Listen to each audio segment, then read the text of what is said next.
Hello, hi, Anon. How's it going, buddy? How you been?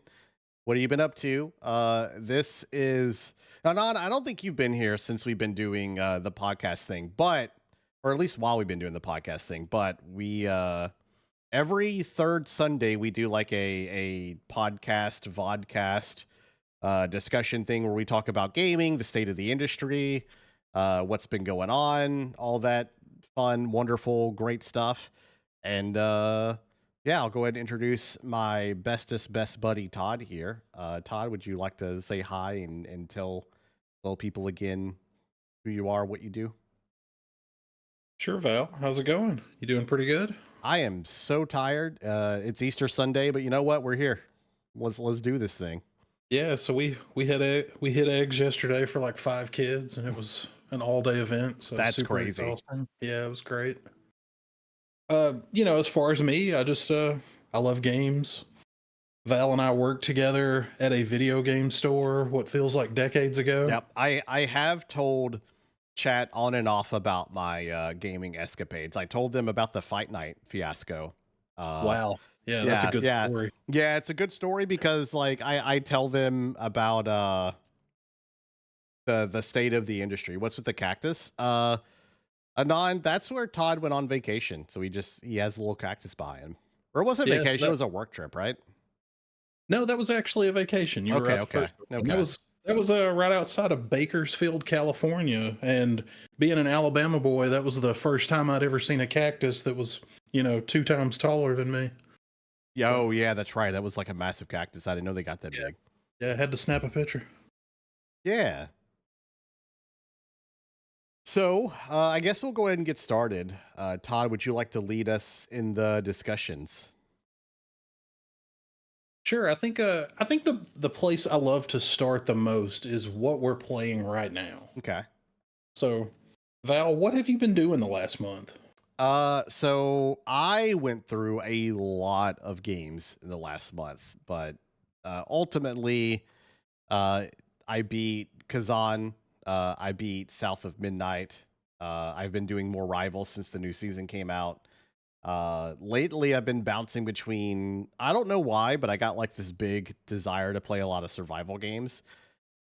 So I've been playing like Forever Skies, Lost Skies, the new RuneScape Dragon Wilds. I've been Ooh, playing. how is that? Did you ever play Valheim?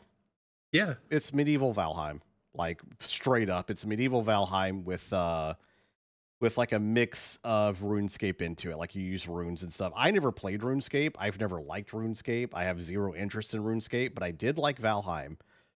So I was like, I'm gonna play that, and it's like a 4-player co-op kind of thing, right? Whereas Valheim, I know you can have like a lot of people on one server.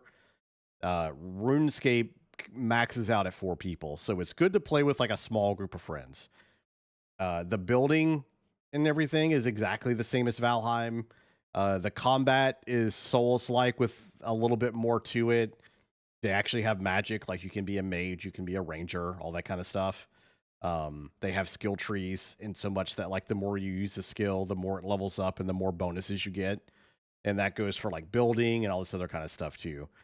And they integrated magic in a really interesting way where like if I cut down a tree and I level up my logging skill, I eventually leveled up the ability to use runes to make a magical axe that just instantly chops down trees, like within a straight line of me, right? Like you do augmentative stuff like that, and I think it's really neat. Yeah, that was the thing that stood out to me in the trailer I watched for it. I was like, it's such a small thing, mhm, but it really adapts the overall universe in like a gameplay mhm, wise, mhm. creating that mechanic that I think is really cool. Yeah, so there was that.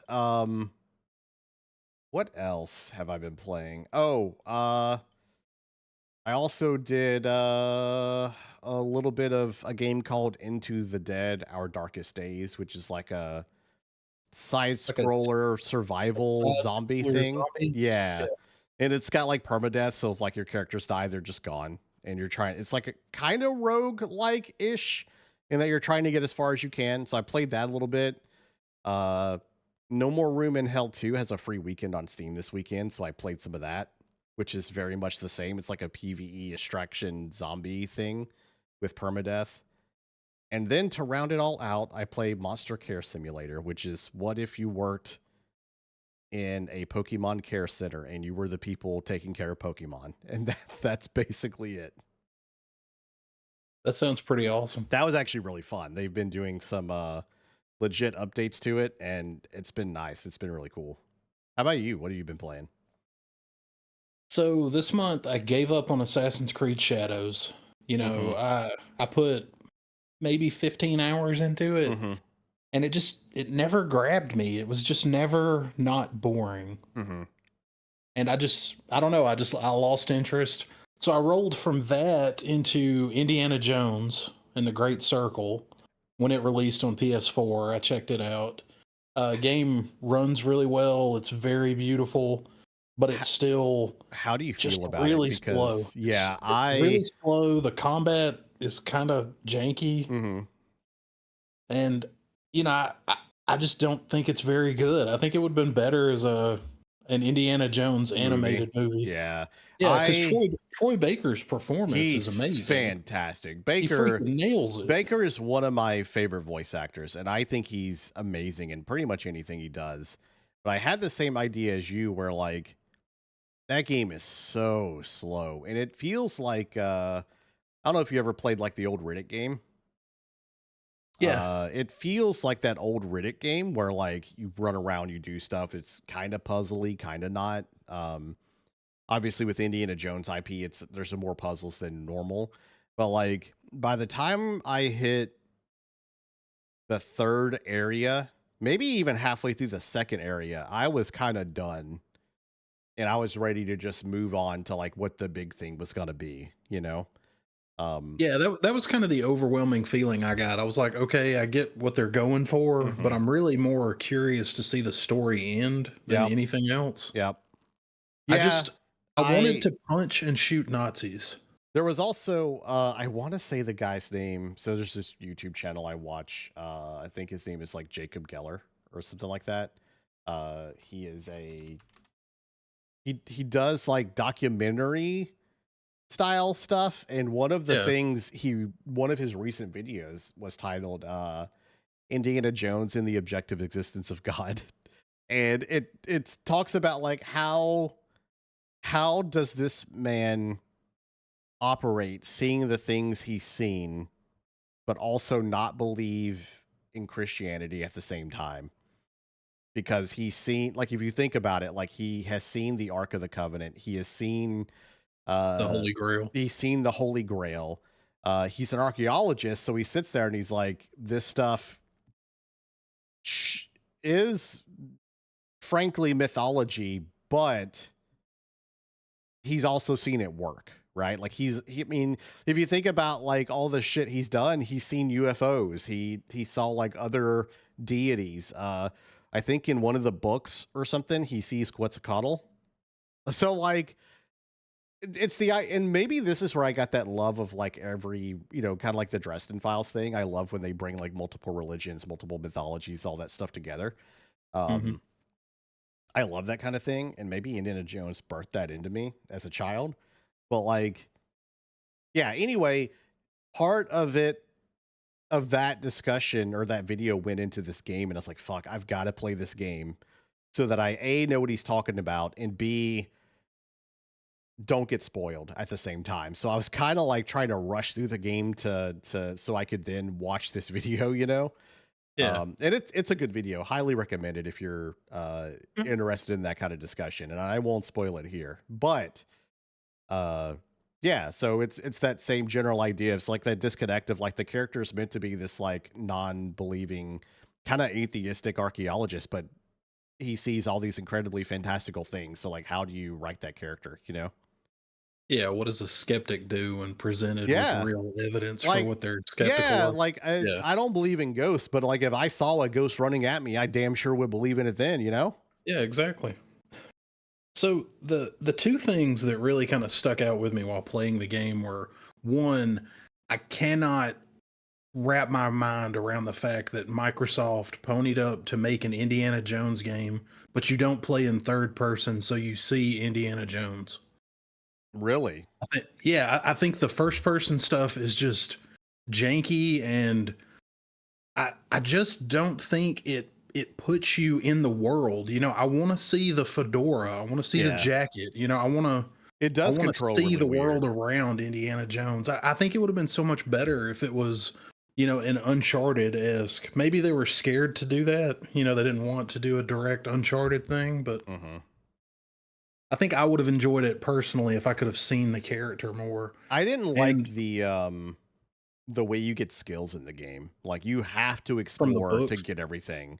And if you yeah, miss a book, you feel kind of screwed, right? yeah, that I thought that was kind of weird too. Mhm. The other thing that just really kept, you know, bugging me was like, this game is why we don't have Elder Scrolls 6 yet.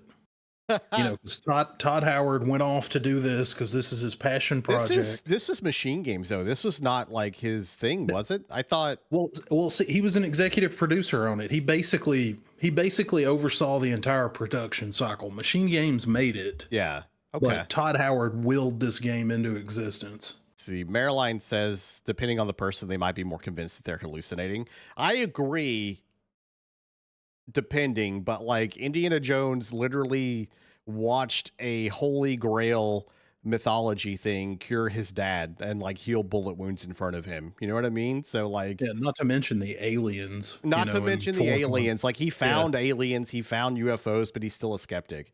And I mean, the documentary goes way more into it, right? And it discusses how like it's I think there's one line where he talk I think maybe in the newest movie that I haven't seen where he talks about it's not about what you believe, it's the power of belief in general kind of thing. And I'm like, that's a neat way to like put a bow on it. But No, yeah. you should absolutely watch the newest movie. It's so ridiculous and terrible. Oh my god, is it that bad? Oh yeah, it's far and away the worst one. Hmm. It makes the Shia LaBeouf one look Oh amazing. no, that's Yeah, tough. it's pretty bad. But Also, Marilyn, we're doing great. Uh a yeah, I'm nice good. chill Easter Sunday for us. What else, Todd? What else we got going on? So I booted up South of Midnight, played it for a couple Yeah. What do you hours. think about it? I played it entirely on stream with some people. We had a great time with it. Where are you at in it and how do you feel about it so far? So I think the combat is pretty uninspired. Yep. You know, Yeah, it the seems, combat is absolutely the worst part of the game. yeah, just very lackluster. I think the story's, you know, pretty engaging. I like Mhm. the main character, and I'm curious to see where it goes. I think the art style's really cool. Yep. You know, so I'm definitely going to see it through. What part are you at right now? Oh, I just finished like the initial area. Got it. Okay. So it does go to some pretty fantastic places. You've got a while yet. Okay. Combat, I will tell you, never gets better. They give you more things to do, but it really feels like the combat is a vehicle to change up the pacing of the game so that you don't Hmm. feel like you're just doing a platformer exploration game the entire time. Okay. I almost would rather it be that, quite honestly, because I would rather play a walking simulator than a half-assed combat thing. When I was playing the game and people would come in and ask me what I thought about it, I always told them it feels like the best thing I could equate it to is like those old school Alice Madness Returns games or whatever from oh my god, why am I blanking? Todd, whatever his I know name what you're is. talking about. No, Yeah. I don't know who made it, but I've Um, seen those games. Yeah. it reminds me mostly of those where it's kind of dark, kind of artistic in the way they present stuff. It's got a story to tell. The combat's kind of okay, but it's not particularly great or anything. Um, those games were pretty cool. I enjoyed them. They have a cult following. I think this is going to be very much the same way. Um, I do not recommend people go out and buy it for a full $40. I do, however, recommend people play it on Game Pass. Yeah, Uh, it's a fantastic Game Pass title. top tier. Yeah. If you I think it's going to hit people differently. If you grew up in the South, if you know what they're talking about, if you can play the game and be like, "Yep, I've seen that. I know what that is." Or, for example, there are like different mythological southern folktale creatures that, appear in the game. And if you know any of them, it just feels really cool to like play a game where like some of the stories and stuff I heard growing up are like in a thing. I Yeah, think that's it really feels neat. very authentically Southern, Yes. which And is not something you see represented very well in media no, in not any at all. form. Not at all. And honestly, like I think the music in the game is the best. Absolute top tier, fantastic, wonderful, amazing. 10 out of 10.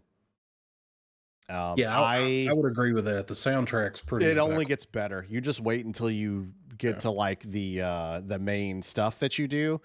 There's a lot of callbacks. I'm not going to spoil different people that are in the game that you have either heard of or heard songs of. But when you do, feel free to reach out to me. We'll talk about it. It's going to be great. I think you'll like it. Very cool. Yeah. So a lot of it was a big surprise. Again, the combat's not it. It's just not great. Not really worth it. Everything else though, good stuff. Highly So recommend. I want to ask you this question. Okay. I'm starting to feel that way about a lot of games that I play. I'm Okay. like, hey, the story and the artistic presentation Mm-hmm. is pretty amazing. Yep. But the actual video game part is starting to feel very lackluster and samey across the entire industry. Yep. Are you starting to feel that? Mm, I think, and I think this is a discussion we may end up turning back to in the future, well, I say in the future, like later on in this show, but I think we're hitting a point in gaming where it is a lot easier for people to do the thing that has already been done and a lot safer than spending hundreds of millions of dollars on like a maybe a what if. So why you Yeah. see a lot of like if you the way the industry is now, if you want unique, wild, like fantastic, like inspirational gameplay, you turn to indie titles. You don't play anything double or triple A because it's all been done before, and like no one is doing anything weird or different, right? It's not to say they Yeah. aren't telling great stories because a lot of them are, right? But like as you said, a lot of the games are really just kind of the same. Yeah, the innovation is really on the independent side of the industry right now. That's really the only place you see real innovation. Yeah, no, I agree with you. Absolutely. Um, that's why I think the indie scene is like such a big deal. Like you go there, like how many times have you looked at like a Steam list or a curated page and been like, "Oh my god, that game looks interesting. That's pretty cool looking, right?" Uh Yeah, 'cause I'll tell you, I had this thought. I was thinking about Dark Souls, yeah. right? And I was like, do people like it because it's difficult? Or did the Souls like genre spin up because people wanted something that was like fundamentally different than the normal style action I games? think both can be true. Yeah. As an avid gamer, for example, I love that it's difficult, right? That's kind of why I play games. I wanna get better. I wanna fight things. I wanna improve. I want a near impossible task to be put in front of me, and then I want to see how I can finish or, complete that task. Yeah. Other people, however, will be like, "Oh my god, this is something I've never played before. I wanna try it out," right? And it is so completely different, or it was. Now it's it feels like there's like a bunch of Souls clones every year that come out, which is fine because it is its own genre at this point. But like, I think both types of things can be true because people will play them for different reasons. Yeah. The more I thought about it, the more I kind of leaned to the, hey, this really feels fundamentally different, from Yeah, other action adventure games. And I wonder if that's why people really kind of gave them a shot. may Because to it's me, that's the last real innovation we've seen that like been a sparked long industry time. Yeah, wide. It was open world, and then yeah, it was kind of Soulsborne, and maybe you could make the argument that live service, yeah. was kind of an What industry about trend. I mean, there's the marketing aspect too, because there's so many people that played Elden Ring because it's Elden Ring and it had all that hype around it and it had all that marketing and fell into Souls games because of that, right? Yeah, and I mean, I think it's like a digital feather in your cap too. You know, if you can say you beat Elden Ring, that Yeah. requires a certain level of skill. Yep. That's true. And I mean, there you'll always have like, and I hate these kind of people, those like gatekeeping purists that are like, oh, you didn't play the hard version, blah blah blah, and like, nah, dude, like just let people have fun, you know. Yeah. Yeah. I think that's the way to do it. Like Kazan, for example, it's honestly like I really feel like Kazan is, for one, way better than I thought it was going to be. For two, I like it better than I do some of the Souls games I've played. I'll be honest, because it takes that Souls formula, turns it into an action game while still being a Souls game, right? And just does like, because the difficulty of Souls games to me has always been because their controls are kind of janky. Like, let's just be honest. Yeah. Uh, and I think we've mentioned it before. Like the moment you start putting good controls in games, they become easier because it's easier to like do what you want to do. You know. Yeah. Yeah. I Absolutely. remember Demon Souls on PS3. Like you could move forward, backward, left, right, block, and that was about it. Like you had a dodge roll, but it was kind of shit, and like it was just really hard to control. You know. Yeah, it felt Uh, like the original Resident Evil, you know, on yes. PlayStation. Like you felt like a Yeah. real tank. You Yeah. just It is very much tanky, and yeah. the games have gotten easier. A, because we've started to learn their mechanics, and there's only so many ways you can do a thing. Like I've gotten to where if I play a Souls game, I look behind, above, and below every single building, every single room I walk into before I walk into the room. Because I know if they want to be an asshole, they can hide something somewhere. And that's just part of the difficulty of you learning, right? Yeah, and you know they wanna be an asshole. Yeah. I mean, that's So, the whole point of those games. It feels yeah. like So, like, something. Kazan felt like the next iteration of that, where I do wish it was more open world, but it felt like I was playing an action game at the same time, especially once you start like ramping up all your abilities. Like, there's some combos I did in that game where like I depleted things health bars and it felt like I was playing Devil May Cry for a second, you know? So that I think is really fun.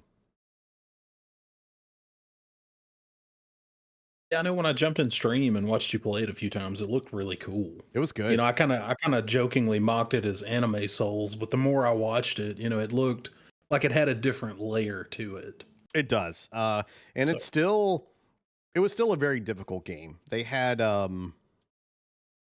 everything was a learning experience. Like you uh certain bosses, you know, like I played the spear, for example, and I was really good at dodging stuff, but there are some bosses that would like attack you constantly, and if you're dodging, you're eventually going to run out of stamina. But the trick was to perfect parry them at certain times to like deflect their attack, and then they would stop attacking you and it would open you up. So it was all about learning their moves and stuff, and that was really fun for me. It turned every boss fight into a puzzle. see, that's crazy because when a game has a parry in it, I'm almost completely out. I'm It's I'm just like, I just don't wanna deal with this, you I know? get it. I mean, it's not for everyone, you know. Yeah. And I know people that played like Sekiro, for example, and just fucking hate it because it's got that parry system in it. But Yes, like, I couldn't finish Sekiro just because of that. I'm did just not you good enough. played it? Yeah, yeah, I tried it. Oh, okay. I Yeah. I I was under the impression you didn't like Souls games. Oh, no, I don't, I hate them, but, Yeah, you know, when they go on sale for, like, $4 on Steam, I'll you know, pick them pick them up and up and try try them. it. Yeah, yeah, Yeah, that's just fair. see, you know? Yeah, yeah, that's Especially fair. when everybody's talking about how good they are. Yeah, that's So I get that. okay, so Um, yeah, go ahead. so let's talk about something that's not gonna be on sale. Okay. I think it's time that we talk about the Switch 2 release or you know, Yeah, the showcase. yeah, all yeah, yeah. You know, I think this is the biggest story in games right now, aside from the, you know, the impending release of Grand Theft Auto Yep. 6. So how And about you go down the list of everything with it, and then we'll discuss it when you're done, right? sure. All right, so initially the Switch 2 by itself is going to cost $449. Mm-hmm. If it's bundled with Mario Kart, you're looking at $500. Okay. I didn't find the console price that surprising. I think it's a little much, but I was willing I to let that go. I think $3.99 is a lot easier to sell. Yeah. Quite honestly, that $50, and it's weird because you're like, it's only $50. That $50 hurts for me. If it were 400, I would, for whatever reason, feel way more inclined to buy it than I would at 450. It definitely hurts when you take into account that the games are going up too. Yep. Mario Kart's $80 digital and Mm-hmm. $90 for a physical Mm-hmm. copy. Donkey Kong is 70 digital, 80 physical. Even Zelda Breath of the Wild, a game from what, Yep. 2017? If you want the entire package is $90. Mm-hmm. All the DLC, everything included. And that's not to even talk about accessories, which I think are wildly The overpriced. accessories are incredibly expensive. Joy-Cons are $95. How Mm-hmm. many families are going to be able to afford multiple sets of Yeah, because you Joy-Cons? need at least 4 for a set, and then potentially Yeah. 8 if you want multiple people playing. Yeah, if you want to set up, say you have 4 kids and you want them all to be able to play Mario Party Mm-hmm. together, are you going to go drop another $400 on Joy-Cons? I'm not. No. I Yeah, wonder. I I don't wonder if see the how many people idea could. is, so they're very obviously trying to market to not just families with this console. Otherwise, like Cyberpunk wouldn't be on it and stuff, right? Yeah. Um, I wonder if the idea is that everyone will just own their own one, and they're thinking spread it out across like multiple people. But like, if you're me and you have friends that are non-gamers to come over, right? And you want to have controllers for everyone, and they don't play games, but they do like playing like Mario Party, for example. I would be expected to front essentially 400 extra dollars just to have a full set so my friends can play while they're there. And that's basically another console. Yeah, a whole other console's worth of just controllers. Yeah. Would Nintendo used to be the standard bearer in the industry when it came to an entry point mm-hmm. for people who are not normal gamers. They were the first company that packed 2 controllers in one of their home That is consoles. true, yeah. And I think this is just Do so you tone deaf do you right think now. they've lost touch? I really do. Because when you listen to some of the interviews, specifically with Don Bowser, the guy that runs Nintendo of North America Yeah, now, I you don't know, like that guy. I'll be honest. you Like know, doesn't seem like, I mean, I'm sure he's there for a reason. He doesn't seem like he has your average like gamer's interest in mind when he talks about a lot of this stuff. no, he basically said that if you can't afford the Switch 2, then we have a console for you, and it's called the Switch. Yep. And it was basically like, hey, if you're poor, go buy the old shit. Yep. It's not my problem. So, A very Don Matrick esque tone, if yeah. you remember. Don Yeah. Matrick Yeah. famously, almost ran Xbox into the Yep. ground during the Xbox So, One. let me try to play devil's advocate for a second because I have some thoughts. Keep in Okay. mind, I don't like Nintendo in so much that I still don't think the Switch 2 is it. I'm not impressed with it whatsoever. I probably will not buy one at launch. I'll be surprised if I buy one unless they like come out with like a really must play game kind of thing, which the lineup so far is not it for me. That being said, um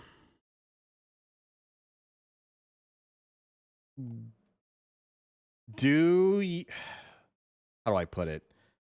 Gaming has always been considered a very expensive hobby, right? Like that's just been the thing. Like it is not cheap by any means, right?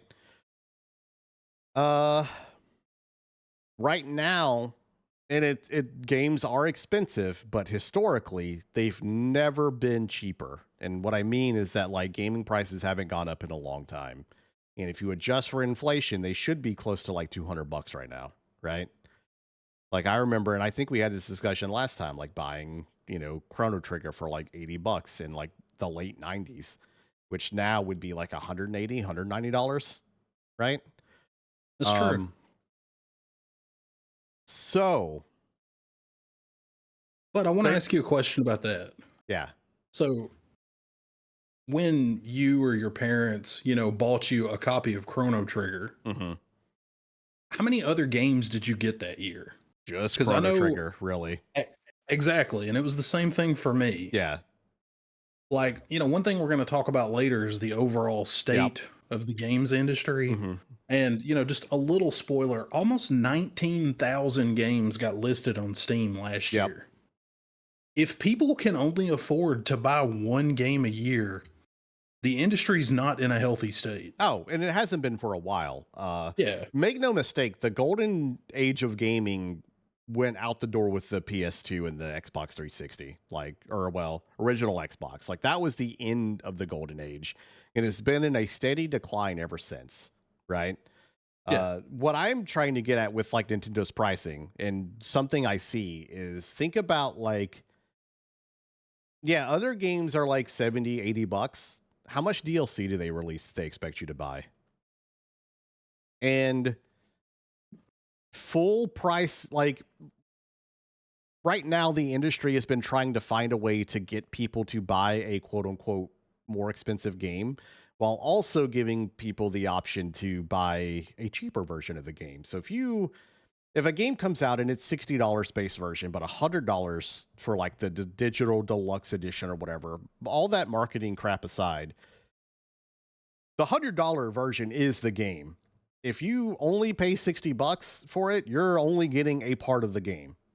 And I know that's something that people have had contention with for a long time. I'm not saying it's necessarily right, but that is basically what it is, right? Like if you're looking at this, when it's like I can pay 60 now and then I can pay another 20 or $30 if the DLC comes out and I want it. As opposed to being like, I'm going to pay $100, get a couple of extra stuff now, already prepay for like the rest of the game later. The model sucks. It's not great. It's not amazing. It's not wonderful. But that's just the state of the industry, right? And we'll talk about it more in a little bit. But historically, outside of Zelda, Nintendo doesn't really do DLC. And I think their thought is we're going to sell the games at what we think they should be, just bar none. And I don't agree with it because I would never in a million years spend $90 on Mario Kart. It's just not my game. But I'm sure there's some people out there that would. I've seen people incredibly excited about it, and for those people, I hope it's the best game they've ever played, the accessory stuff, I feel like that is where they're trying to make up for their losses of not making games more expensive than they already are, because you have to make up for that cost somewhere. You know what I mean? And the gaming I industry has been understand where you're coming trying, from. yeah, the gaming industry has been trying really hard to find ways to make up for that cost, be it trying to get rid of used game sales, trying to find a way to get people to buy more stuff, trying to sell skins, trying to like all these other little nickel and dime monetization things to make up for how incredibly expensive gaming is right now. And I think that is kind of Nintendo's answer. And I'm not saying it's great. It's not wonderful. To me, it is just another sign of an industry that is getting both bloated and failing from a lack of just direction. Yeah, so I don't disagree with you fundamentally, and I can tell you, if Doug Bowser had come out and said, "Hey guys, we're raising games to $100, Mm-hmm. but you're not going to have to pay a dime for anything else. There will be no skins, no Yep. DLC, no extras." Yep. I could tolerate Yep. that. But you and me both know that all this is going to do is give the EAs, the Yeah. Ubisofts, Absolutely. the Microsofts, the Sonys, this is the key to open the door to, $89 or $99 AAA games. Mm-hmm. And then you still get all that extra crap too. Yeah, absolutely. Because The special edition is going to be $120 now. yeah, well, in some cases they already are. Yeah, if you get a statue or whatever, the hell, Yeah. those may be $200 now. I mean, think about it. Like back when we worked at the game store, they were $150, $200. Yeah, but at least you got a cool Batman figure. You know, You see what I mean, though? Like that I Batman know, I know. figure, like that's one of the Yeah, things where like, and that was back then. How much should that be today if you adjusted for inflation? I mean, probably 250, right? And so here's the disconnect that I think we need to make, or not really the disconnect, but here's the thing where we have to make this decision. And I know these people are not going to be the ones to do it because most game companies, most CEOs, let's face it, they're crap. They're never going to pay people what they need to be paid. But with rising development costs, you need more developers. If you want developers to have a good working situation, like if you want them to have good jobs, they need to get paid more. If you want them to get paid more, that cost has to go somewhere. No, I get that, but I guess my argument would be that none of that's going to change, No, and of course all we're not. going to do is just pay more for games. Yeah, but You know, like there's going to be no positive impact from the price of games going up. oh, for sure. Games are not going to come out faster. They're not going to be less janky on release. Developers are not going to have any more Hmm. security. Hmm. You know, they've kind of like what you said, they've fundamentally crushed the secondary market by going digital. Yep, they're trying to at But least. That's yeah, the thing. and Like with Nintendo's like cartridges that only have a code on there, I don't know how that's going to work. I'm really worried that it's just going to be a code that lets you download the game once. Because you saw that, right? Like the game, well, like that's exactly what it's going yeah, to be. yeah. That's because I don't think they've elaborated on it, or if they have, I haven't seen it. But my thought is, it'll let you access the store once for that console, and it'll be tied to your account, and you can't use it outside of that account. Yeah, Being the being a article that I security read guy, equated it that's to a Steam code. yeah, You that's what know, I thought. Yeah, being a yeah, security guy, if I were going to try to do that kind of thing, that's how I would do it. I Uh, think that's exactly what it's going to be. Marilyn says it's also that games have much higher budgets now, though I don't really see those budgets translating to more fun games. It's mostly stuff like fancier graphics, I think. I agree. I mean, it's all a push for games and people to try to be more realistic to appeal to a broader audience. Everything has to be bigger and better, but that doesn't necessarily that it will be bigger and better, right? Like look at I honestly I don't know a much better talk for that or like poster child for that than like Valhalla being like 90 hours long and it was miserable to play through, you know? Um Yeah, absolutely should have been 20 hours. yeah, tops. Like Yeah. bigger and better doesn't always mean bigger and better, but as much as we don't like it and as like you also have to zoom out a bit and be like that game was still wildly successful. Like wildly successful.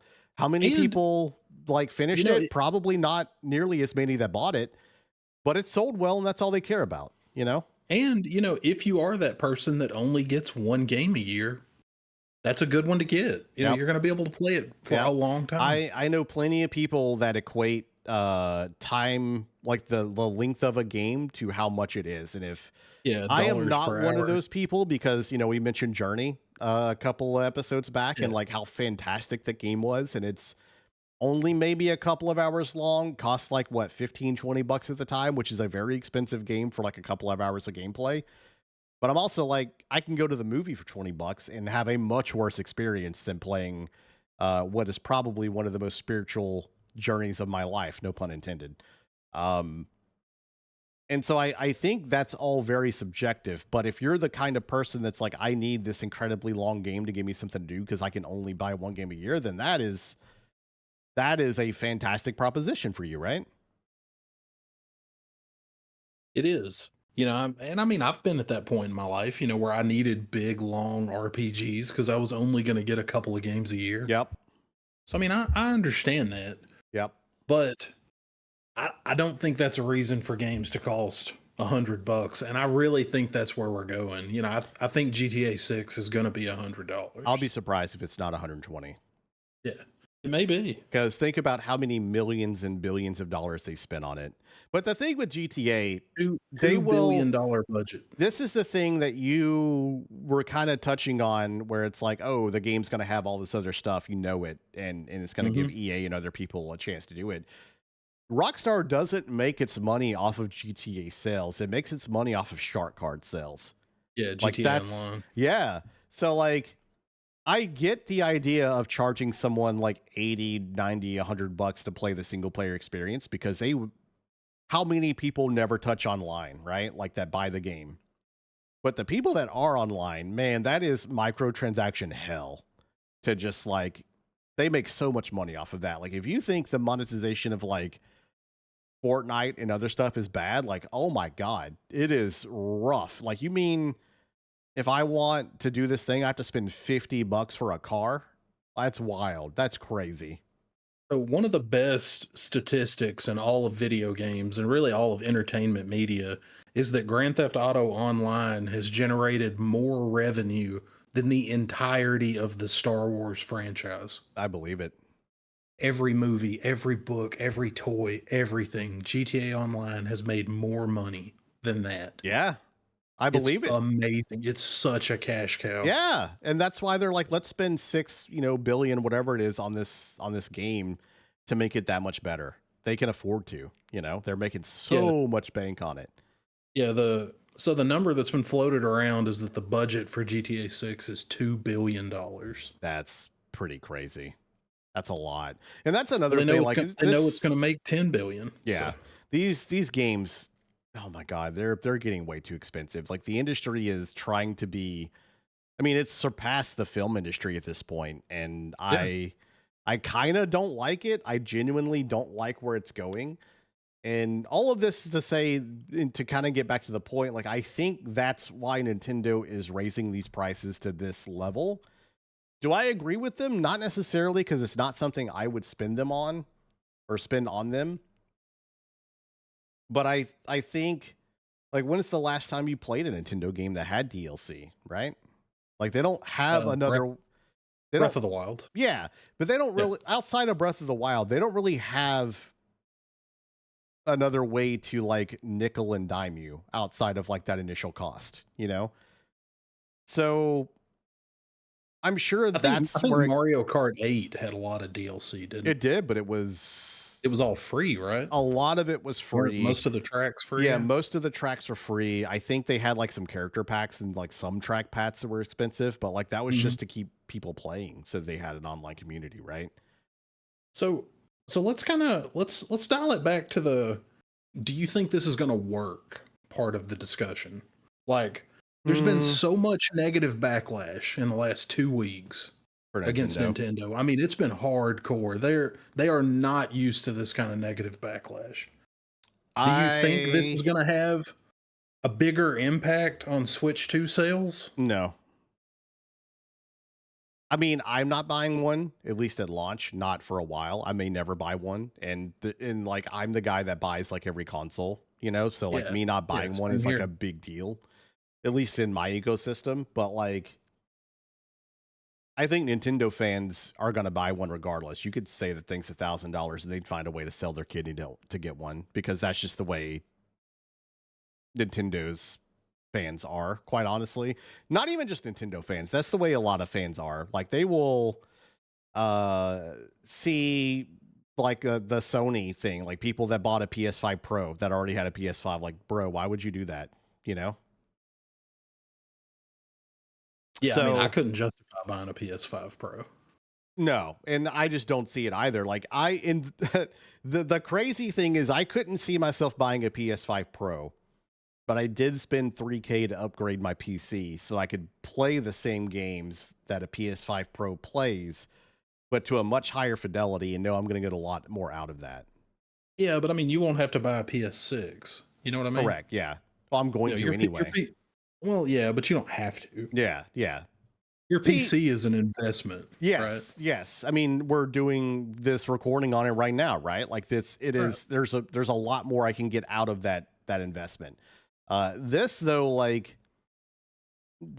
a lot of the Nintendo fans, I think, are honestly people that either do handheld gaming, because I mean, I've seen a lot of discussions. A lot of them are like, yeah, I only play in handheld mode.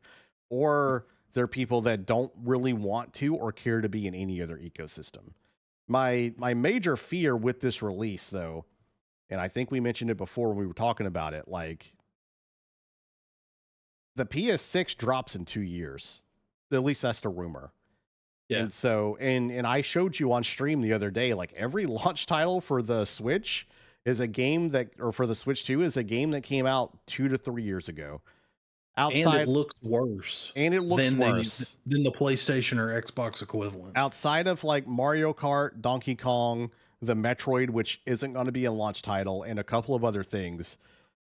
They're all games I've already played or could play somewhere else. So I don't think their audience is anyone outside of Nintendo's ecosystem. They're just trying to get you to buy the next big thing. I don't. Yeah, no, I mean, I think we all know this is going to be a first party machine, right? And eventually the third party support is going to die down like it does for every Nintendo console. But this one I would argue is even further behind. I think Digital Foundry came out and said it is the equivalent of a PS4. Yeah, that's what I saw too. And at least if it was coming out and it's a PS5 equivalent, I'd be like, all right. I mean, you're still a generation behind. They're about to be 2 generations behind.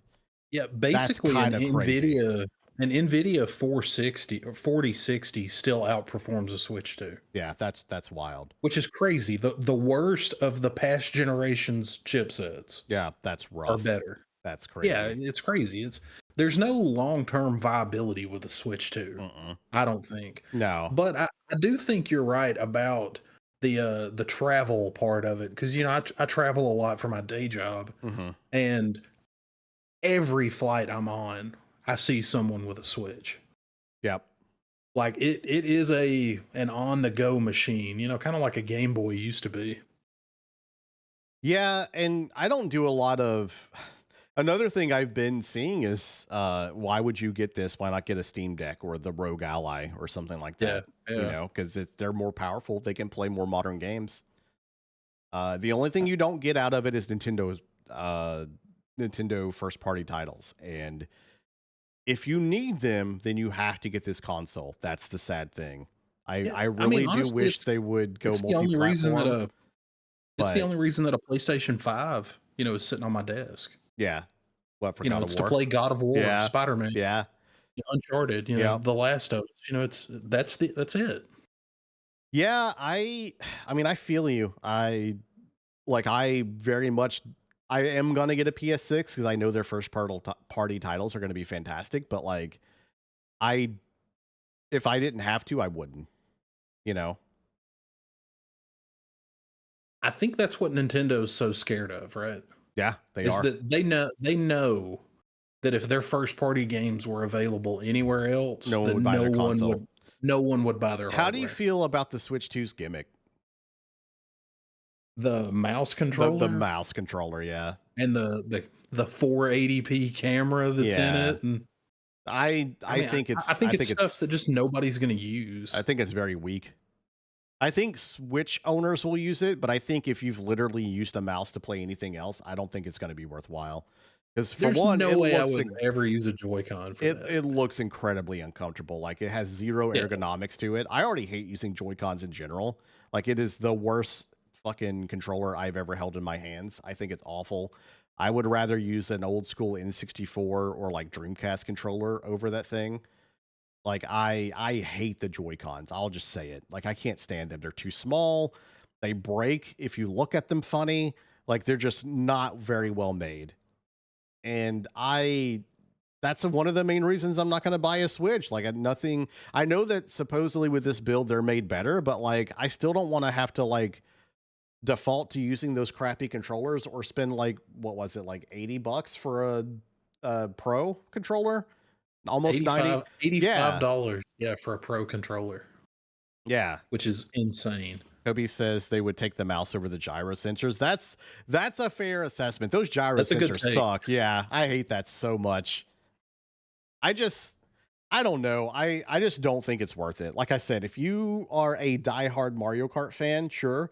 I don't see a reason outside of being a Mario fan or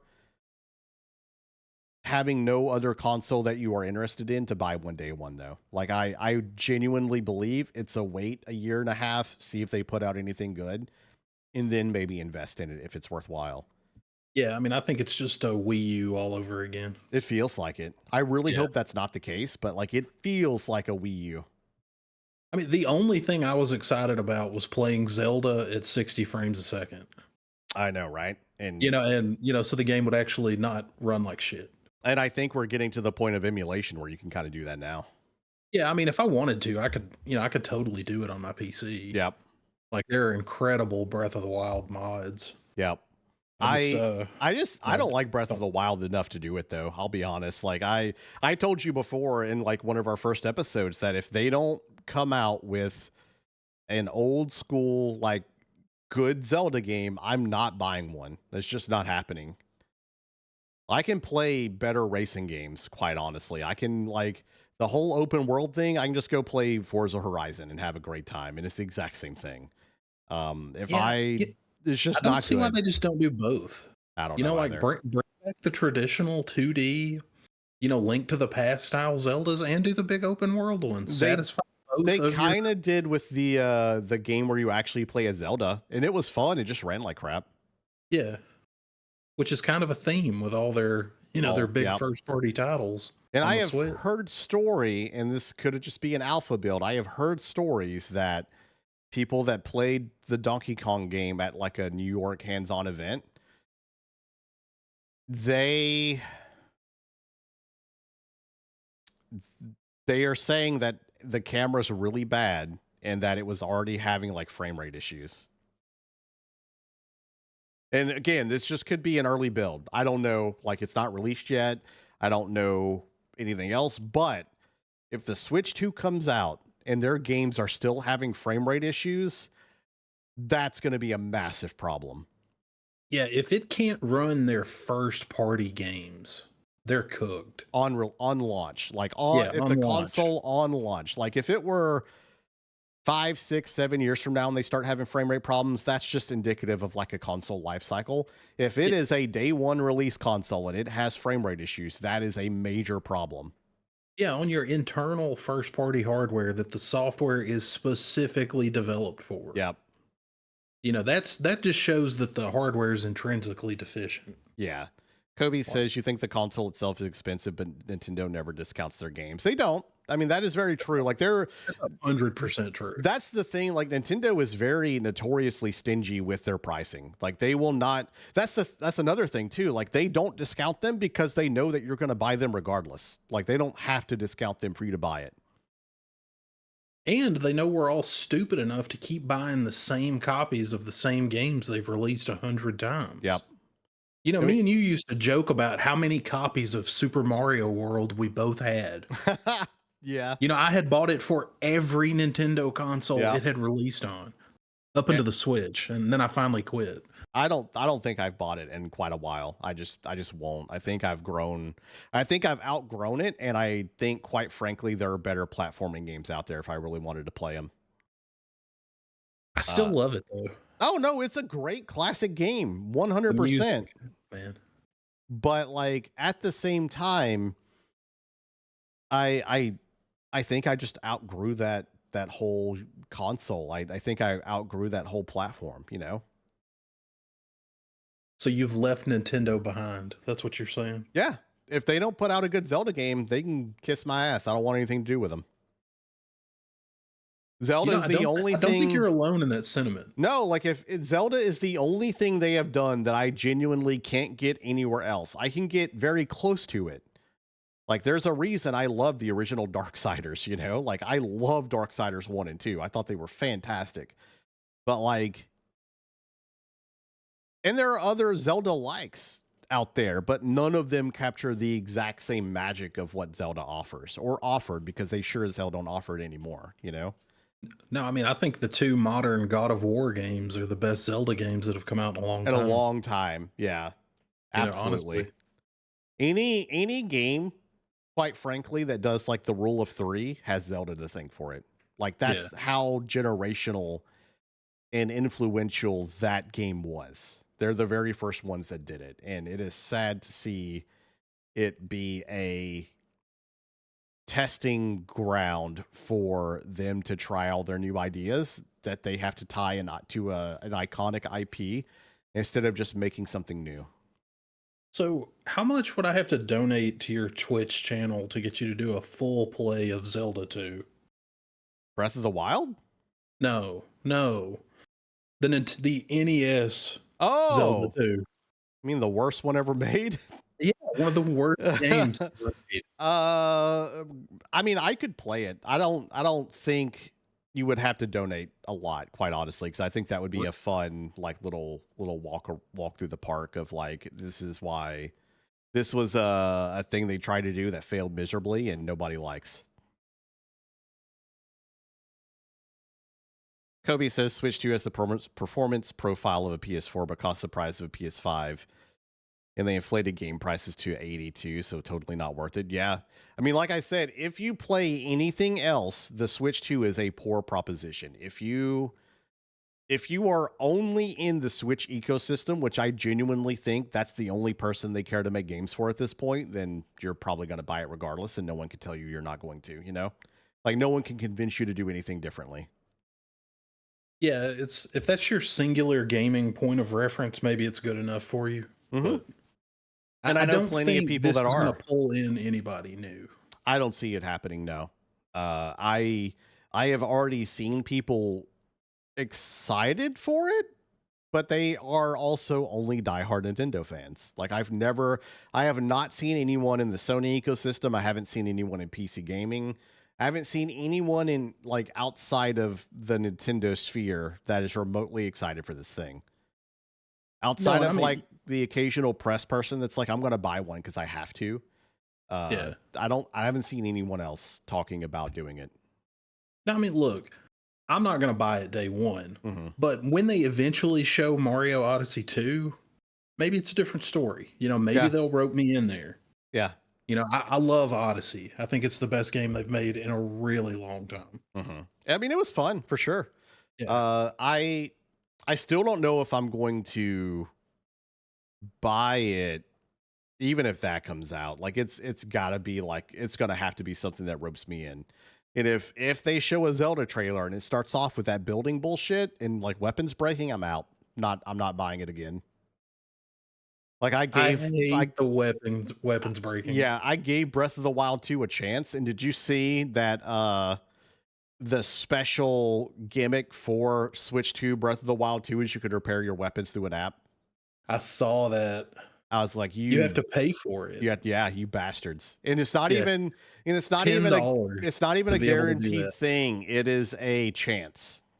Yeah, I'm out. Yeah, I have zero interest. I'm sorry. I can't do it. And it sucks because like Nintendo was literally my first console, you know, but man, the industry is it's going places, not necessarily anywhere good, but it's going places, you know? Yeah, so I think that's a really good segue that we can kind of move Yeah. on. So this week, the PC and console gaming report of 2025 was released out into the ether. Mm-hmm. And frankly, it paints a pretty bleak picture of the industry as a whole. Yep.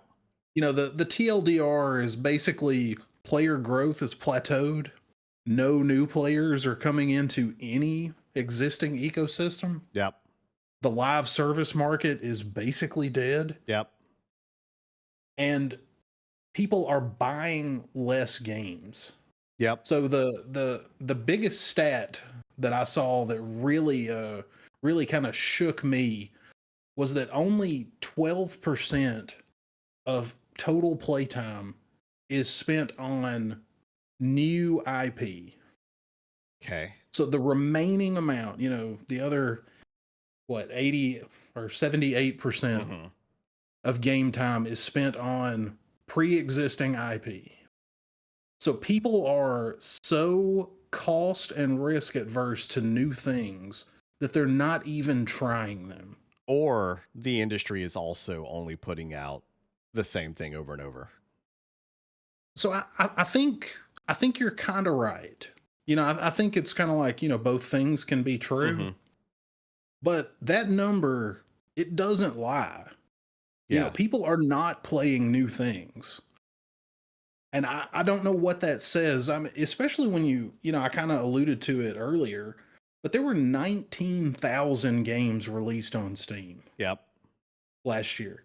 There are more games than ever, and no one is playing them. It's also a lot of shovelware and slop. Like That's if true. you look like through the new and released games part of Steam, it's either, you know, NSFW games like sex games and stuff, or it is idle games, or it is like a vast majority of them are slop and shovelware and like the stuff that you would see on the Xbox Live Marketplace when it first came out. Like you remember that early on Yeah. like the Oh yeah. It was just 360, junk. you would open it up and it would just be junk. Yeah. Steam is The now the equivalent of dumping ground mobile for all of games. that Yeah. stuff because Microsoft now curates their stuff and they're like, nah, you can't put it on there. And that kind of came of that. Steam is Yeah. very much a free world of like throw everything out there, just whatever. As long as you have a license and we validate it, you can release it. All right. So let me ask you this question. Okay. Okay. So for the past week on really any gaming news site, specifically YouTube, there's been a lot of talk about the Oblivion remaster. Mm-hmm. Earlier, we were talking about South of Midnight, which is a really impeccably made game. Mm-hmm. There is no conversation about South of Midnight. No, for sure. When I pull up YouTube, my algorithm is not pushing me South of Midnight content. Yeah. No I one's think talking about I it. think it's incredibly Everyone's slept talking on. about it. Yeah, everybody's talking about a 20-year-old game Yep. that they love that's, wrapped in nostalgia. Yep. And it's kind of like me and you were talking before we started recording. Like, I'm way more excited to play something that I know is good than something that's going to be like Assassin's Creed Shadows. And I'm just going to be like, I wasted, 10 hours of my life. Yeah, I think I'm in that small percentage of people that is like, oh, that's something new. I'm going to try it. Like I mentioned early on where I was like, oh, I played like all these different survival games, and at the heart, they are all still survival games. Yeah. They all kind of fundamentally play the same, but like they're at least something new, you know? To me, that formula is like the same basically anywhere you go, but each one is slightly different and it feels like a small little expansion pack, you know what I mean? Um, and I am very blessed to be in a career that allows me to do that kind of thing where like I get paid well enough to where I can afford to like experiment. But I think people not buying stuff is both an indication of how bad the industry has gotten, as some people in chat, which I'll read out shortly, have mentioned not wanting to, take the risk on some of those new games, but also an indication that the economy is in a massive decline and people just can't really afford it. Yeah, that was one of the other really shocking data points that the number of like the percentage of gamers who are playing 3 or fewer games Hmm. a year is over 30% now. Yep, I believe it. So a third of the market is only buying, 1 or 2 games a year. Hmm. Yeah, You so know, like Marilyn mentioned that they already have a library of games that they like, and that's just what they go to. And exactly. I think that is more normal than we think because like we don't operate that way. We buy a lot of stuff, right? Like we buy whatever we really find interest in. Yeah. But I know people that play Fortnite and they only play Fortnite and that is their forever game and you will not put them anywhere else. And that sounds wild to us, but that's what they do, Like I know plenty of people now that play Marvel Rivals and they will only play Marvel Rivals and they have like hundreds and hundreds of hours on one character and that's the one thing they do. Yeah, I And mean, I went through a stint where all I played was Destiny. I yeah. did 1,000 hours on D1 and D2. So I mean, I get that value proposition that a really good live service game can give you. Hmm. But right now, the industry's not outputting that kind of game that's good. Yep. Look at like Suicide Squad, Concord, all these just massive like Flops. Yeah. things that are flops. And even like Bungie's new game Marathon, they showed it last week to a whimper. Yeah. No one cares. That game is not going to work. So what you touch on is interesting. So Kobe mentioned that the problem with a lot of this is publishers like Ubisoft copy and paste the same formula and haven't created a new game in a decade, which I agree That's a with. that's a good point. I agree with. I think we've talked at length about how part of the problem with uh, their whole thing is it's just the same game over and over. Nothing new's coming out. If you play one, you've played all of their games for the past like decade, you know? Yeah. However, when people do try new stuff, like the Bungie marathon thing, and it comes out with a whimper, how do you think they should have better spent that money? I mean, if you really get into the nitty gritty of Bungie's development, they should Destiny probably 3. spend. Yeah, they should probably spend their money, taking care of their people so So that their making good more of people the don't same leave. stuff. I mean, Destiny 3 is an established IP and would definitely sell better than Marathon's going to. Mm-hmm. And Well, for even one, Marathon I is them think, clawing to an old IP. well, it That's is, the original mouse shooter. but it was a Doom like, or like a boomer shooter, as people call it now. And Yeah. at least this is an extraction game. Keep in mind, I don't like extraction games, and I mean, they have a market, but those extraction games are a lot of people that play those kind of games already have their forever game, kind of like the stat you mentioned, right? Where like Yeah. Yeah, I they're don't already playing Apex or Fortnite or well, I mean, that's not even the same genre. The extraction thing that Bungie's going for is like yeah, you're talking Tarkov. about like the Division, right? Tarkov. Tarkov. No, Yeah. Division's still something completely different. It Well, has an no, the Division extraction had the mode. Dark Zone. Yeah, it had the Yeah, Dark Zone. Yeah. but these extraction games, if you die, you are done. Like that stuff is permadeath. Like you lose everything. Yeah. With the Division, you could go in with your guns and you would die, and you would not lose like your main weapons or anything. You would just lose what you had gathered in there. Yeah, I'm that's talking true. like Yeah. this stuff. If you go in with a gun, like it's very hardcore. It's like the No More Room in Hell game I was playing. Hmm. It's like the way that game is structured is very interesting to me because it's purely PvE. There is zero PvP in that game. You play as like one of 8 survivors dropped into a city. You have objectives you have to do, but like if that character dies, they are gone. It doesn't matter if they're level 1 or level 50, which is max level. If they die, you lose that character forever and everything they were carrying at the time. And that is what Marathon is. And that is way too hardcore of a game for it to ever be profitable because of how few people actually play those games.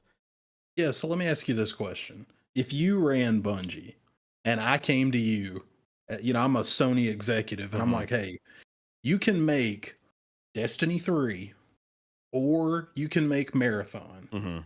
And if they fail, you're done. You're fired." Which game are you going to make? It'd be Destiny. Yeah, exactly, right. And that's why we keep getting, these same games Yeah. over and over and over again because people are having to make career decisions. And Yep. you talk about like Ubisoft, Assassin's Creed Shadows is selling really well, It sold really well. And and outside it's still of picking up steam right now. yeah, You know, outside of like the story issues, I think the rest of the game is fine. yeah, it's fine. You're exactly right. It's not going to Yep. blow anybody away, No, but but it's it's gonna selling sell. well. Yeah, it's selling And incredibly well. so, guess what that means? That means you're We're gonna get gonna, another one yeah, next we're gonna year. get another one, Yep. and I don't know. Maybe I don't know where they'll go with it, but My assumption is the next thing you get is gonna be DLC for that actually digs into the Templar story. Because not to spoil anything, and I don't remember if I told you this or not, but like the game actually starts digging into the Assassins versus Templars at the 11th hour, and it yeah, sucks. you told me that. I'm just gonna have to pull up like a YouTube video and watch it at this point because I'm not gonna finish the game. Kobe But said it means I am the interested in the story. Kobe said it means it's the gamer's fault. The industry's where it's at. It is absolutely because we have we don't have any impulse control, myself included, because I'll sit there and be like, man, that's way too expensive. I'm gonna buy it anyway. You know, like they came out with the Multiverse of Madness, Doctor Strange skin and Rivals. I bought that bitch immediately. Like I have no impulse control. You mean I can be zombie Doctor Strange? Absolutely. Sign me up. I'm doing it right now.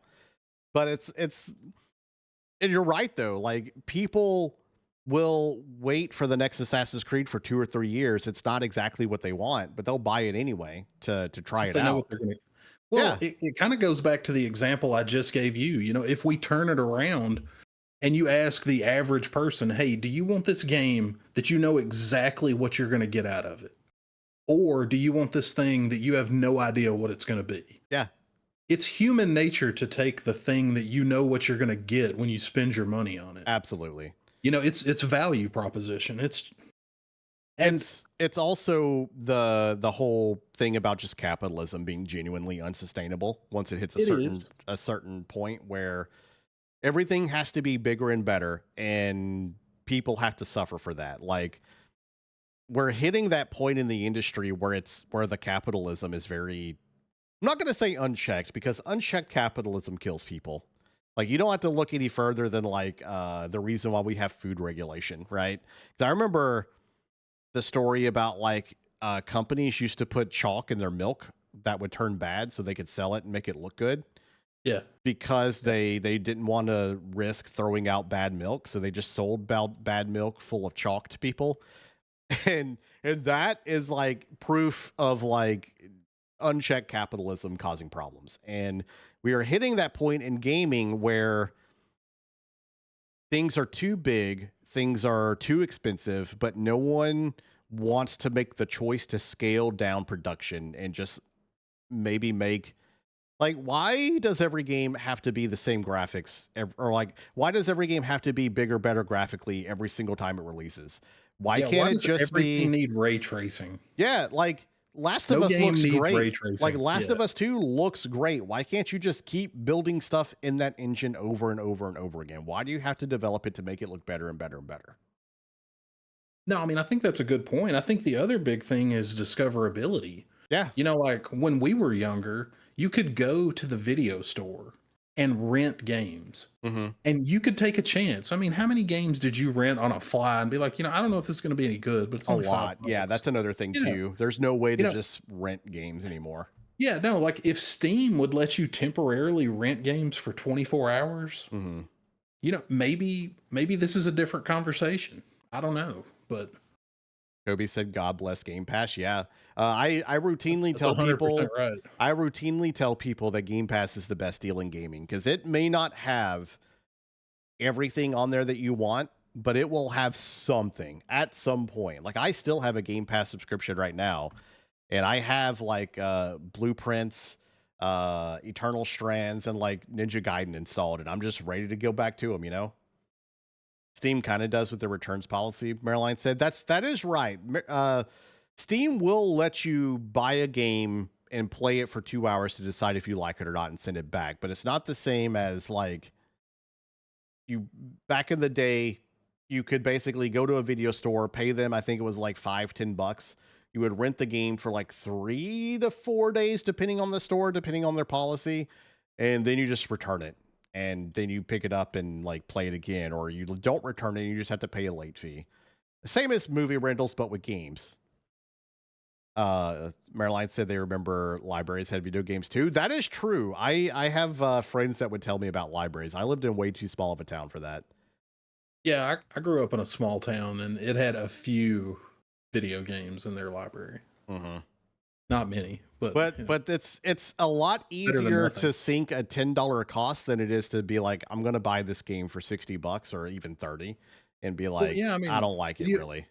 could you imagine if you had just bought a $450 Switch 2 and then you buy the $80 physical copy of Donkey Kong and Hmm. it runs like shit? There's another company that kind of does that. They will rent you a PS5 and pay for shipping and send it to you. I Yeah. forget the name of the company, but I did remember hearing that last week, where they're like, "Yeah, you can rent this PS5 from us. We send you the console, then you rent games from us, and you just keep them for however long you want. You send them back." Just kind of neat. I do Yeah. see those kind of things returning though, because as the economy gets worse, that's kind of where we have to go. Yeah, I think the problem though is that the games industry is so adverse to creating physical media. Hmm. I don't know if there's ever going to be like a really robust secondary market to rent games again. I think it exists. I think it's out there, but yeah, it's going to depend on the title, and Yeah. companies are going to be commended on whether or not they allow that kind of thing. Because like Nintendo, like we said earlier, with their digital games, that's bad. That's really awful. Hmm. Um, yeah, I don't know. I don't know where the industry goes with this, and kind of like Kobe mentioned, and I've always thought this. I just felt really bad for thinking it, but I'm glad someone else said it. Is like, the reason the industry is the way it is because we kind of made it this way. Like we Yeah. are the arbiters of our own misfortune. And like, did the money crunchers, the executives, the greedy shareholders get in and make things worse? Absolutely. But if we didn't give them a platform, then they never would have came in. Yeah, if all of us dumbasses hadn't bought horse armor, DLC might have ended there. Yep. That was the It's my crux fault. I'm of it. sorry. That I'm was the sorry. crux of it. I remember the Yeah. horse armor coming out and being like, "Oh, it's $5. Sure. Why not?" Yeah, I'm gonna get that. Why not? And that right there opened the floodgates of just how little control we have. Well, it shows you how easy it is to spend $5, right? Yeah, that's what I was talking about. Those Yeah. microtransactions, man, they get you every time. It's incredibly easy, incredibly simple to just like, like I said, that Doctor Strange skin, 1600 credits. I think that's like $16 or so. Yeah, I'll buy it. Why not? Marilyn said, I mean, the games industry has kind of always been like this in that regard. They've had a crash before they have. The industry almost didn't exist for a long time. In fact, wildly enough, it was Nintendo that saved it. Like they came out and were like, we're going to do this thing, and their console very famously stopped the crash from like just erasing the industry as a whole because it got to the point to where no one wanted to make games for it. And now they just, I don't know. I don't really know what's going on in their head because I know people are like, oh, they can't believe this is the same company that released Wii Sports for free. But if I recall correctly, Reggie had to beg them to release I, it for free. yeah, I was fixing to say, did you see the excerpt from his interview this past week where he Yeah. went to bat and like pushed the Yeah. executives of Nintendo to do that? They Yeah, were no one would not have bought going it. Think to. about that. Like, right? Yeah. Like if he hadn't gone in and said, "Look, we've got to pitch them a bone. Like we've got to give them something." And Astrobot was the same way. Like I thought Astrobot was a gimmick until I played it and I was like, "Oh my god, this DualSense controller is fantastic," right? And then I when Astrobot released, I bought it immediately. And I'm not going to lie, I think it's better than Mario. I mean, I think it's amazing. It deserves game of the year. I would have Yeah. rather Rebirth get it, but I'm not mad about it. I understand. No, it's low key the best platformer that's come out in 20 years. Yeah.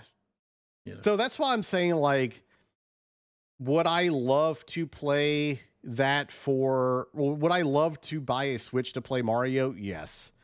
But I can get it somewhere else. And other people are starting to understand why it's as good as it is and like how to make a great platformer. And you know what? That's fine. I'll just play the next Astrobot that comes out. I don't need Mario. Fuck you, Nintendo. So That's my stance. so do you think there is ever a world in which Nintendo is like, okay, making consoles is just too much bullshit to deal with and Hmm. they go multi-platform? No, I don't. So I you don't. I you don't think just they you ever don't think will. it's ever a possibility? No, I don't think it's going to be. They want and need too much control over their own IP to be able to do that. And I But they could think, have that.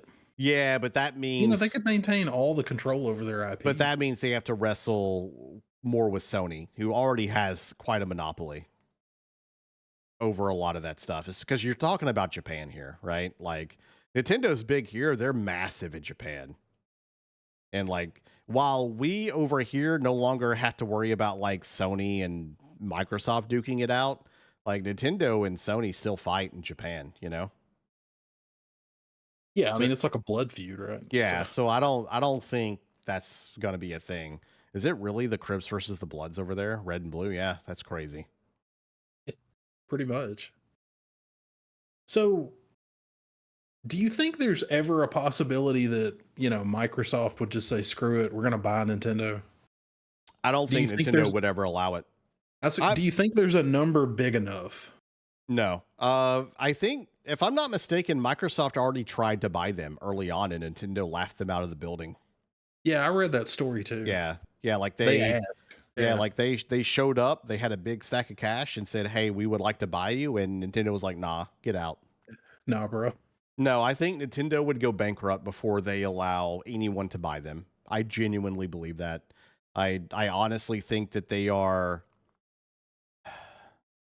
cocky is not the word. I think they're proud. I think they're very proud, and I think they're way too proud to allow anyone else to take them. I think they will take their IPs to the grave with them before they let anyone else have them. Yeah, I mean, I think the best thing that could happen for the entire industry is if Nintendo went multi-platform and I stopped agree. making consoles. I would love for Nintendo and Sony both to go multi-platform. I think console exclusives actually hurt gamers as a whole. I think exclusivity is bad. At the same time, I also understand that exclusivity is a necessary evil because it's what convinces people to buy one specific console. 'Cause I remember back in the day where it was you go to Sony if you like sports games, you go to Microsoft if you like shooters, and you go to Nintendo if you like platformers. Yeah. Like that was like the way everything went, and everyone kind of had like their console of choice. And it would be cool if everyone had all of that everywhere. And I mean, I guess technically now we kind of do today because everything is starting to become multi-platform.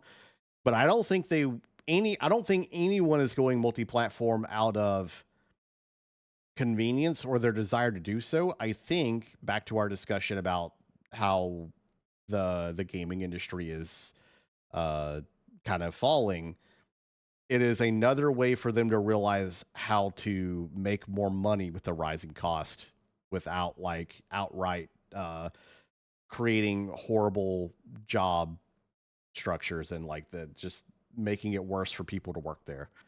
Yeah, Be- it's really the last bastion of economic growth yeah, it is. in gaming right It now. is, yeah. You know. Like, because as you said, and this is for other socioeconomical reasons. Like, people my age are not having kids because we basically had our childhood stripped from us. People below us are also not having kids because no one has had the ability to have that childhood, and we all see that like there is no economic stability in the future for us to have kids. And when you don't have kids, guess what? You stop creating people to be able to buy into things. So the industry's not growing, not only because of it just being overly stale and stagnant, but also because there's not people to buy it. Like everything is, as you said, plateauing. So the only way for them to actually make more money is to open up the floodgates and put their stuff on different systems. The way I think Nintendo is combating this, and while it sounds crappy to us, they are releasing things on much older hardware so they can eat the cost and not have to worry about spending more and more and more money for development. So it kind of is a double-edged sword where we're talking about like, why don't people just do the same thing over and over again? Well, we don't really They're want them. trying to. Yeah. Yeah, yeah. So like, They would love to. yeah, so like where I think we as gamers need to figure out where we want that line drawn, because we just spent like an entire podcast bitching about the direction that Nintendo's going in. But when you think about it, that's kind of the direction that we want gaming to go in to begin with. So I will tell you what I want is a Hmm. return to the Xbox 360 style generation where we get 3 installments of a franchise on a console. Yep. Like the entire Mass Effect trilogy took Yep. place in one generation. God, that was nice. And there are big technological leaps, in between 1 and 2 and then 2 and 3. Yeah. So, I that's what I want to get back to. Like if they have to, I was joking about ray tracing, but if they have to take ray tracing out of games I'd be to be okay able with to it. make games I faster, I barely do it. put ray tracing on to begin with. Yeah, Like I couldn't it's care just not less. worth it. I It's don't way too need more taxing. graphical fidelity. No. I want like it's ridiculous that the Elder Scrolls 6 hasn't come out yet. I agree. It's Speaking of, insane. are you super excited about Oblivion? I mean, I'm going to die. I cannot wait. It's the only thing in life I'm excited about. You see the I am the juxtaposition, like problem. you see the thing though here, like it all comes back to gamers being the source of our own misery, where it's like Right. we want bigger and better, but we also want them to release the same thing. But when they try to save money by releasing the same thing, we complain about it because it's not good enough. So So Oblivion is my favorite game of all time. really, Yeah, okay, I love it. It's not the best game. When we did our yeah, that's list of the fair. Yeah, best yeah, games, it's not the best game. yeah. It's my favorite. Okay, I It get brought that. me Yeah, it brought me back to games. Like, I am incredibly nostalgic for Oblivion because it kicked off the Xbox 360 generation, really. Okay. And for me, it just takes me back to that best time in my life, maybe. Yeah, And I get it. so there's no other game that could replicate that kind of I nostalgia for have me. mixed thoughts on Oblivion because I appreciate it for what it is. And I was just telling a friend about this yesterday. But I cannot play that game without thinking about that part where you have to go close the 3 or 6 Daedra gates or whatever they are Yeah. and wanting to blow my fucking brains out during that. I hate it so much. I know I want to say that they went on record and said that like they ran out of funding or they ran out of time, so they just copy and pasted the same thing at the end of the game. And Yeah. I was like, the payoff for this is going to be great. It's going to be fantastic. Like I just got to get through this part. Then you don't even fight the boss at the end. You just like have a conversation with him and he's gone. Yeah. I was so mad. I wanted to scream. And that So I think like ruined that game for me. like all Elder Scrolls games, the main quest is the worst thing about it. Yeah, absolutely. And you should not do it until you're absolutely done with everything Yeah. else. I mean, that's very fair because Skyrim's the The same way. Yeah, the guilds and their individual stories in Oblivion Mhm. are the best in the series. The individual quest lines, all the side quests are the best in the entire series. Mhm. Like it, and just the freedom that you get in Oblivion I've is seen some wild. supposed leaked screenshots of the remake, and it looks good if these are right. So, I So I mean, mean, supposedly those were taken from Virtuos, the company that's making the yep, remake. yep. Their official website. So they're they're legit, I think. Okay. I mean, if it looks that good and some of the supposed leaked like ways they've redone things happen, I mean, I'll have to wait and see. It supposedly drops tomorrow, right? So like we'll see. That's the rumor. I mean, I would pay $200 for it. I would hope my so wife wouldn't find out, but I would. so back to the conversation we just had I about know. game I told you prices. I I know. told I told you I'm the problem. It's okay. I admit it. Kobe said there's a difference between an Oblivion remaster that bring the game to a modern system to players who also never played anything besides Skyrim, and Ubisoft releasing the same game while claiming it's a new game. I'm excited for Metal Gear Solid Delta, and Metal Gear's been stuck in limbo for decades. We can finally play them on modern systems.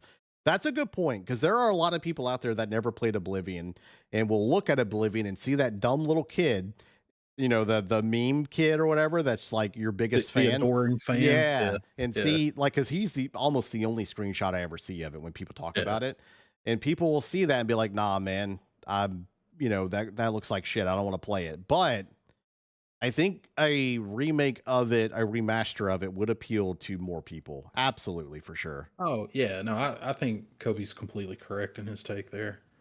Yeah, I mean, And I'm excited for Metal Gear Solid Delta as well. So yeah, I know a lot of people are. I mean, anyway, it's not my thing, right? Like I get why people are excited for it.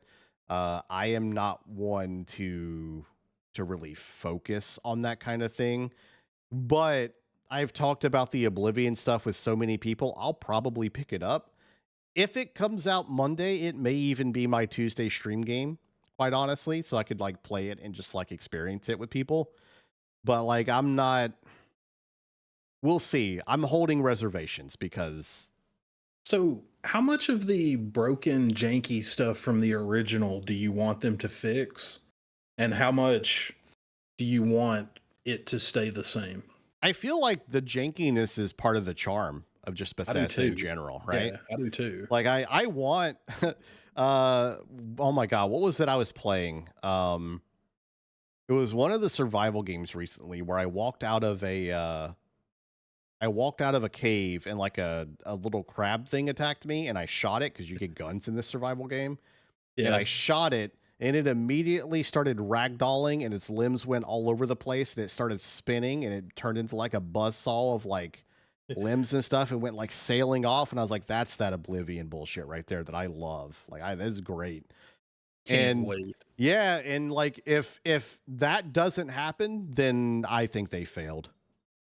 I think they like the thing where like if you kill a troll or if like a troll hits you in Skyrim and you get launched across the map sometimes, that's the best thing in the world. Like I think that's what makes it fun. Yeah, I do too. I think it's part of the charm. I don't want to lose, 40 hours worth of progress to something like that. But No, but it auto saves enough, and I think we've gotten to the point now where yeah, games auto save so frequently and they have systems to fix that to the point that like if you play a modern game and it doesn't have that, that is almost immediately talked about. Like you mean this game doesn't save? You mean I have to manually save or I lose and hours and hours of progress? That's ridiculous. and so if there are people in the chat that have never played Oblivion, make sure you confirm that they have updated the leveling system because the game can absolutely become broken for you if you don't level your character correctly. Oh It's yeah. it's very Yeah, I punishing in that remember that. respect. So Marilyn I think they'll fix that, but Marilyn also said some older games, for example, Zorg Nemesis, are not playable at all anymore in modern systems, so I would not mind this getting remastered. Yeah, I mean, I agree. I think there's like with many things in the industry a pro and con to that kind of stuff, right? Like for example, the Oblivion remaster is probably great and fantastic for A, adoring fans, and B, people that have never played it before, like Kobe mentioned, right? yeah.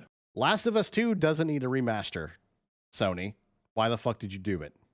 It literally came out like however many years ago. Like it's very recent. Horizon Zero Dawn remastered Horizon's looks none of worse. that. That is It looks awful. worse than the original Horizon. Yeah. Yeah, like I don't know why they would do that other than kind of like what we mentioned at the top of the podcast where, they just are very risk adverse and it's an easy win. People that are going to be big fans of that are going to buy it again because we have no impulse control, right?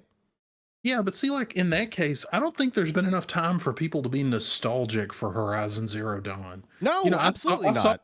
remastered it, and I was like, hell, I don't even want to replay it. Yeah, no, that's fair. That's very fair. Kobe said, also arrest me. I buy EA Sports FIFA FC every year to the point I have a veteran discount and only pay $9. That's crazy. That's wild. But I mean, I get it. I actually have a friend that early on, for the Madden games, for example, right?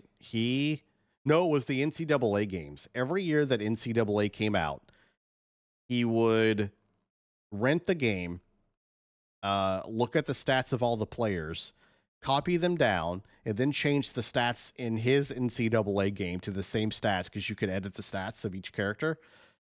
And then he would just take the game back. And he would basically be playing the same game with updated stats. That is wild. That's what he did every single year Yeah. to keep him from buying the same NCAA title. That's hilarious. Yeah, that's how he did it. And when he told me that, I was blown away. For one, I don't play sports games, so I don't get it. Outside of, I think the most I've ever played a sports game, Todd, was when we would have tournaments at the gaming store that we worked at. Yeah. And I had to stand in and play like NCAA because we didn't have we basically had to balance the roster. That was it. That was the most I've ever played them. So I get it, but it also never crossed my mind to like just go in and change the stats like that. Like that's dedication to me.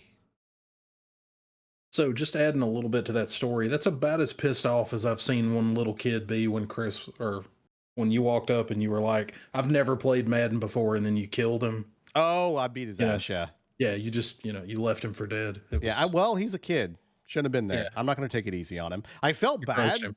I felt really bad. I can't believe I made it to the second round, but whatever. Yeah. All right, so I think we can leave the state of the industry. I think obviously we're pretty Mhm. worried about it, but what are you excited for next month? There's not a lot on the release slate. No, there's not. I kind of highlighted Doom: The Dark Ages, Elden Ring, Night Rain. Mhm.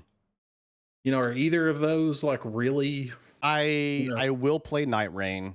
okay. I will play Dark Ages. I've heard nothing but good things about it. I didn't realize Dark Ages is apparently a prequel. So that's kind of wild. The I Doom will. timeline is so weird. It's so weird, If you but like yeah, it really is look into apparently it. a prequel, which makes sense why it's called "quote unquote" the Dark Ages. Yeah. Um. So, and that's why he has like a lot of primitive weaponry, I guess. And it's more, from what I've seen about all the previews, it's more about dodging and punishing weaknesses than it is about run and gun. And I think that's an interesting conversation to have maybe next time about how the same three games from the same studio about the same franchise have released the same, you know, from the same IP, but they are all fundamentally different. And that's something that we can maybe explore. Um, but there's also Midnight Walk, which is a it's kind of the same graphical style, like stop motion style as South of Midnight, but it's Mhm. more horror esque. And so I'm going to play that. The Capcom Fighting Collection 2 comes out, and it's got probably some of my favorite Capcom games on it ever. Project Justice, Power Stone, Capcom versus SNK, all fantastic titles. I think those are the four that I'm looking forward to. Clair Obscur, yeah, Kobe just mentioned Clair Obscur comes out next month. That's going to be just hopefully anything close to what the hype has made it out to be. And then outside of those, I'll probably start my Rebirth playthrough on PC finally and go back through it again. God, you've been waiting on that. I have been, because every time I get ready to play it, something else comes out, and I'm like, nah, I want to be able to. So it took me 160 hours to 100% Rebirth on the PS5, and I am going to 100% it on PC. It's just going to take me some time. Jesus Christ. Yeah. Kobe said it's next week. Already got it pre-ordered. Yeah, I'm waiting for it. So I will probably next week play uh Oblivion until Clair Obscur comes out. And then I'm going to swap and just play Clair Obscur and hope that it's anything remotely close. The only thing that makes me worry about it is I think retail price for it is $40, which makes It's me Game think Pass it's, though. yeah, it's Game Pass, but it makes me think it's much shorter than you would expect a turn-based RPG to be. But I'm kind of okay with that, honestly. I am too. If this I'm, is a really good, test of the water to see if this franchise can, hold its own, mhm. I'm okay if it's, 25, 30 hours and it's a What? proof of concept, really. Yeah, so back to like our discussion of games being way too expensive. How do you feel about a game price normalizing around like 40, $50 for double A titles? Well, I mean, when new release games are probably going to be $100, it feels Mhm. like the right place. I mean, Yep. for Do me, $40 is not an offensive price point. yeah. So, Do you typically I think can justify it. there is, if that happens, let's say games come out, they are $100, base. Do you think that then creates a market for the double or even single A titles to flourish at 40, $50? I do. I think you could really see an explosion of games like Clair Obscur. Do you You know, think that then creates this weird caste system where you have people that are like, you can't afford a triple A game, so go play your double A game? Do you think it gets that bad? I mean, it might. I mean, there's tribalism about what logos Right. on your box, Yeah. So I mean, I think the depths that people will sink to try to make other people feel bad, Hmm. is really there's no limit to it. I Kobe don't I don't said care. that they've had more fun with indie and double A games than triple A games, and in some cases, I agree. Uh, Very early on, Kobe, we were discussing that like some indie games are way more entertaining and way more interesting than any of the newer titles that have come out. Like, don't get me wrong, I love God of War. I think that's one of my favorite games this generation. But I've had such a great time playing a lot of these indie titles on Steam and in other places. And I mean, you look at maybe the best game that's released in the last decade, in my opinion, Baldur's Gate 3. Yeah. Larian is basically an independent studio. So we you talk can make an about argument that that's in the AA space. Yeah. So we talk about game length being an indicator for that kind of thing, right? And people are saying that they think these games should be this cost because that's what they've put it at. If Larian came out and said Baldur's Gate 3, we're doing a super major remaster or whatever, we're putting everything in it, we're fixing a lot of outstanding bugs. I know we're nowhere near that point because it literally just came out and they literally just pushed the last update. But if that game had came out for $120, do you think people would be mad? I mean, I wouldn't have. I think people are going to be mad I think there's a real psychological tipping point when the game price goes over $100. But you think it's worth $120? Baldur's Gate, yeah, it's worth $200. And you don't think GTA 6 would be worth $120? No, I think GTA 6 is going to justify its price point. Okay. I think it's going to be. But we're all in agreement that like Assassin's Creed, for example, is not worth $120. I don't think so. But Yeah. I think the thing about GTA is that there's real, hype, and it's been a long time since GTA for sure. 5 came out. If there were any, it's an event, right? It is. It is. You remember when Halo was really, really, really big and it was like a cultural phenomenon and like people called into work and the world stopped when a new Halo game released? Yeah, when Halo 3 come out, yeah. Yeah, that is what the GTA has become. And it's kind of wild to see because I remember GTA coming out and people being like, oh, it's just a new GTA. Somehow, somewhere that flipped.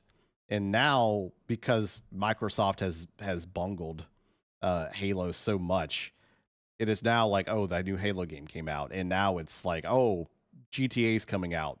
Clear your calendar, call in sick, whatever.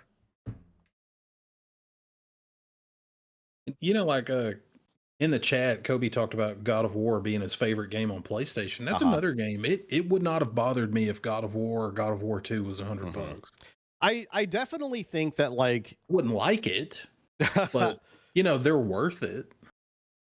I definitely think that there are games that are worth that price, right? But there's also games that, again, and I think it's hard for people to really justify where they spend years and years and years in development and they're like, well, we got to recoup this somehow.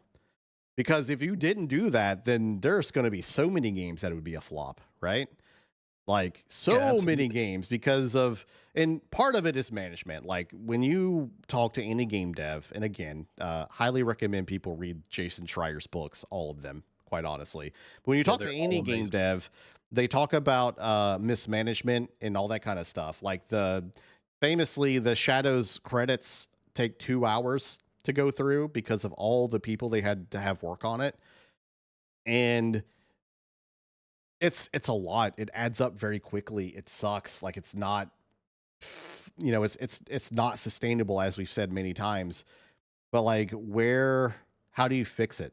I'm not in game dev. I am a dev, but even then they're two completely different worlds. And Kobe said they're waiting for Gear 6. Me too. As much as Gears has fallen, the same as Halo, I still have played every single one of them. So, but yeah, how do you fix the rising cost thing outside of what we discussed, where people need to start understanding that games just can't get better and better and better. Something somewhere has to give. So we as consumers, I either need to be willing to accept that give and just be willing to buy the same graphical thing over and over and over again and not expect it to always be better. Or I mean the easiest way to streamline development is to create ubiquity amongst game engines, right? Absolutely.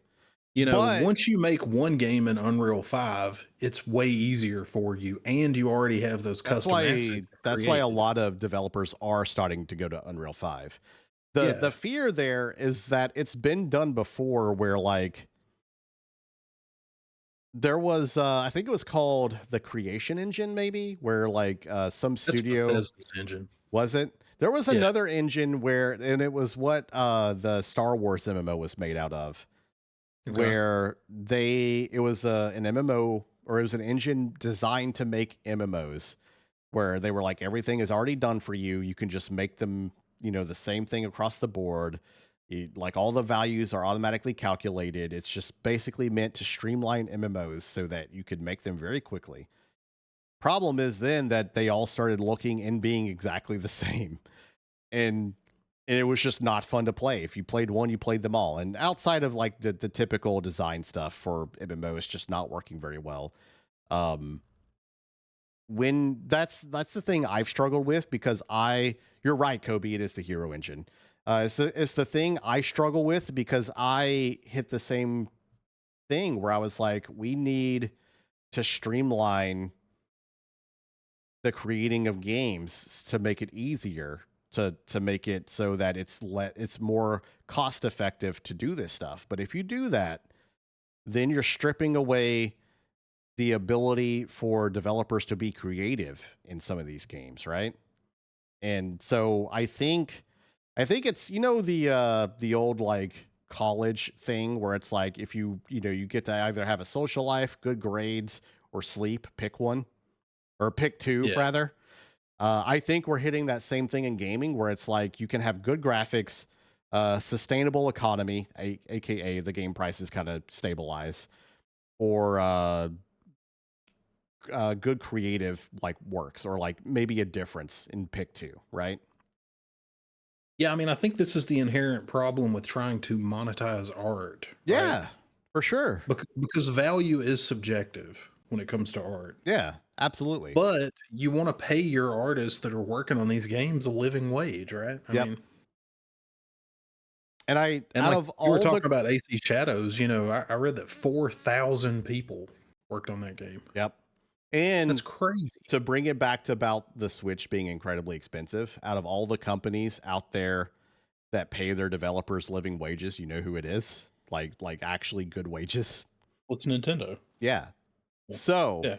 if you want the people making your games to be able to live comfortably and you want CEOs to take hits, if things don't go well, like Nintendo has very famously done, you got to be open to the idea of prices going up. And again, I'm not advocating for it because I think it sucks. I'm not interested in it. It's unfortunate for the people that we live in the economic, time we live in. I mean, it could always get worse, but like it's definitely not going to get any better anytime soon. But I think if you sit and think about it for a moment, you got to really think about like all the facets and not immediately have like a rage response to it. Like even when I was telling you about it when we first saw the news, like I was angry about it, and I still kind of am, and I don't even have skin in the game, right? Like I don't care. But I can also see it being kind of justified in a weird way where it's like, this is the price to pay for like not having DLC and for their people to be able to make something they want to make while also being able to actually live and their CEO to have like, I mean, he still's got a pretty exorbitant salary, right? But it's like the last time I think the Wii U did well, he took a big salary cut. Or any CEO is going to do that on our side? No, they're going to fire developers that have no control over what's being made, you know? 100%. So I think it's just one of those things. That's kind of what I was getting at when I was telling I'm going to play devil's advocate a bit, where like it sucks. It's not great, but if you look at the grand scheme of things, I think in a weird way it is kind of justified, you know? Yeah, the thing that really more worries me is how indicative this is going to be of the next console generation for Sony and Microsoft, Oh, it's right? going to be bad. Yeah. Because I think we're definitely heading towards $99 games, Hmm. and I think the PS6 and the next Xbox, are going to be 700, 800 Hmm. bucks. I mean, would you be shocked if Sony priced the next PlayStation at 1,000? Because I don't know that I would right now. I would expect it to be more in the ballpark of like 700, I Yeah. think. Also, Kobe said that over 50% of the money spent by publishers is used for marketing, not development. I don't know if it's that much. I do know, like, have you seen any marketing for GTA 6? No, not yet. Outside of like maybe when it gets closer to release, they'll ramp it up. But Yeah. I think it's a unique situation they're in where they don't have to market it. They just Yeah. word of So, mouth. It just so kind of the comes out, right? the story I read about Suicide Squad is that they spent $100 million on marketing. What was their budget? Do you know? 400 million. Yeah, that sounds about right. I would So say it is closer probably to 30ish percent, right? yeah, but to your It's still a point, lot yeah, of money. Grand Theft Auto doesn't have to market anything. No. They just have to put a trailer out that says it releases next Tuesday and everything kind of grinds to a halt, That is still in of itself marketing. Like when Yeah. very famously when people were getting ready for E3, they were like, "Nah, we have to stop development for 6 months to come out with like a A slice vertical of life slice. little Yeah. 5-minute thing for people to see and get excited for, and it like kills development." So, I mean, and now we don't have E3 anymore. Not necessarily because of that, but it is one of the reasons why, because devs hated E3. They, I always wanted to go to it, but they were always talking about how it's horrible. They hate doing it. Yeah, And when we worked at that game store, I got to go to a game developer conference in Las Vegas. It was like mhm, a sales conference for the company that we worked for. yeah, And I got to see Red Dead early and I got to see Darksiders 1 early. And it was kind of that theme what you're talking about. The developers were talking about how much that was going to set them back. yeah, They were like, this is just a waste of time. yeah. So like everything has a give and take, and Yeah. the gaming industry is no different. And I think we really, as consumers, need to sit back and think about like where do we really want this to go, and like and also take accountability for like some of this being our problem, and we caused some of it. And I'm not saying that like we are the sole reason, because like I can vote with my wallet, but it's a drop in the bucket compared to like the 8 million people that would go off and just buy it anyway, right? Like it Yeah. I just mean, is what it is. me and you deciding not to buy a single DLC pack, it doesn't hurt at all. No. Because there are enough whales that are going to buy those skins, Yep. like in Marvel And Rivals or Marvel, I'm whatever. one of them. I Yeah. wail with the best of them. So no, I get it. I mean, it is what it is. I think you just got to pick your poison. Are you playing Emma Frost? Of course I am. What kind of Okay. question is that?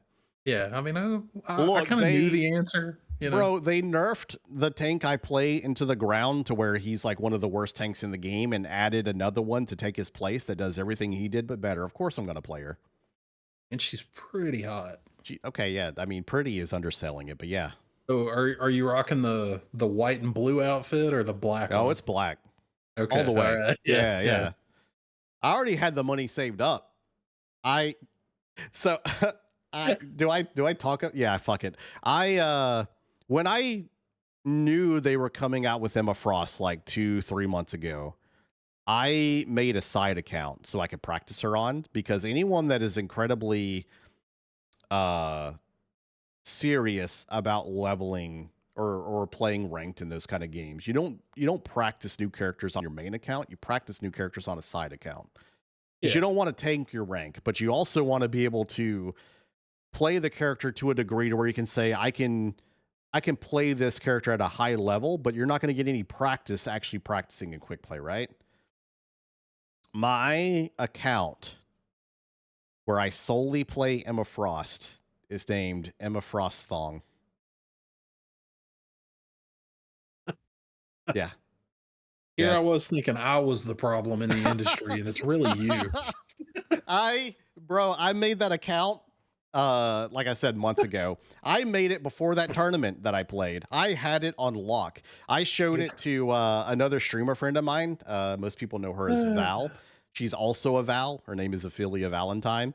I showed it to her. I played games with her, and I was like, "Yeah, I got to level this account before Emma comes out, so I'll be able to play Emma on it." And they were fucking dying. And I was like, when this patch was coming out, I was like, "This is gonna be awful because what if I have this account and Emma comes out like mid season, and now I have to wait months to play her?" But nah, That's so amazing. yeah, yeah. So I preemptively grabbed this. Okay.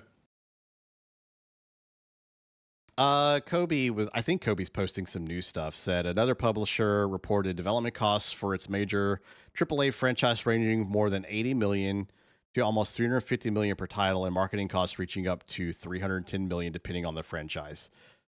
A fourth publisher submitted that the costs related to development and regular releasing new titles can vary significantly depending on the game type or business model. It also provided an example that for one AAA game, the development budget value could range between 90 to 180 million, whereas the marketing could range between 50 million and 150 million. I mean, that sounds about right. It will vary, and I'm not saying that it's not something that happens, but I think that's probably just mismanagement on those people's end, which we've already stated is a big problem. Like, look at Concord, for example, right? Like, that was mismanaged to hell and back. And then the marketing kind of sucked. And And DOA on arrival. yeah. Yeah, So, just DOA. Same yeah. thing with Marathon. You look at the reactions online. It's so hard to get over that initial negativity. hmm People will never even give it a chance. No, absolutely not. So, all And right. So before we wrap it up, yep. 'cause I think we've been going for almost 2 hours now. Yeah, it's been a bit. Is there anything outside of gaming that you've been enjoying, or are you pretty Um, much have you been locked in?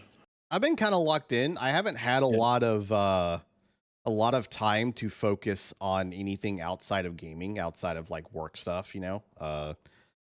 So it's usually work, stream, play games, have what kind of social life I can, go to bed. Typically, I will watch something when I go to bed. So I've been basically waiting every week for Tuesday so I can watch the next Daredevil episode, which ended that first half of the season. I was really mad to find that it was like the first half that ended. Because I was hoping it would keep going, but it was fantastic. You know, what I saw, I really enjoyed it. So that was basically it for me. Yeah, it was amazing. The ending was kind of a letdown because it's like really just when it's starting to get good. hmm So, but I loved it all the way through. That's the one thing I would totally recommend to the people in the chat. Check out Daredevil Born Again. Yeah, It's if you're stellar. into the Marvel sphere or you're tangentially into it and you thought all the other movies and stuff and you think they suck and have lost their way, you are better off. Like, you give Daredevil a shot because it's really good. Yeah, if you Nini, long for the days when Marvel was good, this will yeah, take you it there. does bring it back. Also, Nini said you have an incredible profile picture. Hi, Oh, Nini. I thank you. hope you're doing well. I'm proud of the cactus. Yeah, the cactus is great. 10 out of 10. Yeah. Well, that's all I got, Val. I don't know about you. Anything else you want to Uh, bring up? no, I'm good. Some people have been talking. I guess we'll circle around real quick. Marilyn Okay. said a problem with capitalism more generally is that most companies and just economies in general rely on growth. If a game does well, a studio tends to expand, hoping the next entry does even better rather than sitting on that money or just even divesting. And I agree, but that also brings us to the whole point of the discussion where like it's unsustainable growth, right? Like Yeah. we Yeah. you Chasing will unsustainable growth. yeah, you will eventually hit a marketing cap, and then you have to decide what you want to do with that. And we are hitting that point with gaming where Todd had mentioned those stats where like only 12% of the playtime was on new games, and most people are playing the same thing they've been playing for a while, right? No one's buying new games. And if they are buying new games, they're basically sticking to their same franchises. So what do? And you know, if it's the whole capitalism thing, they don't want to be happy just sitting there. And Yeah. Nobody wants to make the next Concord, right? no, They're all absolutely. terrified. They don't want that to be the last thing they ever get to make. Nini said, as someone planning on working in the game industry, I'm sweating. I bet. Nini is an artist, by the way. She does fantastic art, fantastic work. I really appreciate whenever she posts stuff in our Discord. So, I mean, I think you are always going to have a job at some point because people always need that art, assuming that, you know, the AI bullshit doesn't take over. But I don't think it will. I think most people are so against it that you will have a place. AI art has no soul. No, it doesn't. It's And you can miserable. see it. Yeah, it's bad. You can see the difference. Yeah. You know? Well, if that's it, thank you so much for hanging with us, Todd. I really appreciate it. Oh man, it was fantastic. Yeah, Thanks for bringing me on. Great conversation. Always love having this chat with you. And I guess I will see you again in what, a month from now? Absolutely. You Thanks feel everybody free in the chat for hanging out. Yeah. Thank you all for hanging out and sticking it out with us. I really appreciate it. These conversations are always fantastic and wonderful to have. I'm going to send you guys to a friend of mine. She's having a cosplay-a-thon right now. I think she's just Is she doing Emma Frost? No, she's not doing Emma Frost. She's been going since 11 o'clock last night, my time. Whoa. Yeah, so she's been going for a while. But she's fantastic and wonderful and amazing. And just, you know, go show her some love and support. Her name is Sass. You guys have seen her in chat before. There's that and that. So yeah, once again, thank you all for hanging out. We really appreciate you guys have been here to show us support. Means a lot. And I will see you guys probably Tuesday, hopefully with Oblivion. If not, we'll figure out what we're going to play. And Todd, you feel free to reach out and let me know what you think. Absolutely. I'm sure we'll talk about it a ton next month. Absolutely. All right. Bye.